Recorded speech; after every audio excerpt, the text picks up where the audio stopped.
ঈদের দ্বিতীয় দিনে বান্ধবীর সাথে টুইনিং করে কোথায় গেলাম, কী কী খেলাম, কী কী করলাম, তাই নিয়ে আজকে আমার এই ভিডিওটি।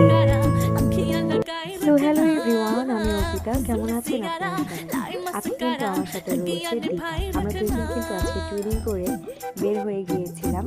এখন দেখতে পাচ্ছেন যে 10 নম্বরের অবস্থাটা, কতটা বাতাস, এবং আমরা কিন্তু এই বাতাসের কবল এবং জ্যামের কবল দুইটার মধ্যেই পড়ে গিয়েছিলাম। তাই আমি কিন্তু একটু ভিডিও করে নিচ্ছিলাম, যেহেতু মেঘলা মেঘলা একটা দিন এবং আমরাও কিন্তু বের হয়েছি। তো সব মিলিয়ে ঝিলে আমরা একটা রিক্সের মধ্যে ছিলাম।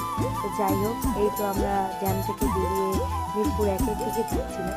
তখন এত সুন্দর একটা বাতাস ছেড়েছিল, আমার কাছে কিন্তু বেশ ভালো লেগেছিল। দেন আমরা চলে আসলাম মিরপুর এক স্কাই লাউঞ্জে।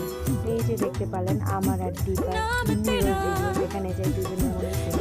আমরা কিন্তু সেম সেম বাট ডিফারেন্ট ছিলাম, দুজনের জামাই সেম বাট কালার আলাদা। তো এটা ছিল সনি স্কোয়ার। তা এখনই দেখবেন তাদের ইন্টেরিয়রটা, আমার কাছে কিন্তু বেশ ভালো লেগেছে।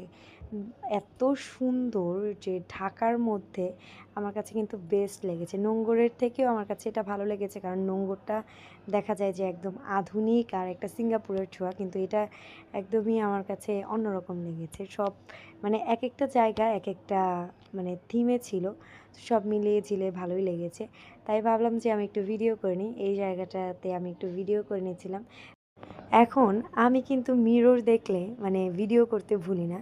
তো এই ভিডিও করতে করতে কিন্তু আমাদের খাবার চলে আসছে। আমরা কিন্তু পিৎজা আর হচ্ছে শ্রিম্প আলফ্রেডো নিয়েছিলাম। দেখতেই পাচ্ছেন দীপা এতটাই ক্ষুধার্ত ছিল, ও খেয়ে ফেলতেছিল। তো যাই হোক, এখন আমরা যাচ্ছি বাসার দিকে। তো দেখেন, আমরা গরিব মানুষ, নিজেদের কোনো প্রাইভেট কার নেই বলে আমরা অটোকে নিজেদের প্রাইভেট কার বানিয়ে ফেলেছি এবং গান বাজাতে বাজাতে আমরা যাচ্ছিলাম। তো যাই হোক, আজকের মতো এখানেই বিদায় নিচ্ছি। আজকের দিনটা আমাদের খুবই ভালো লেগেছে।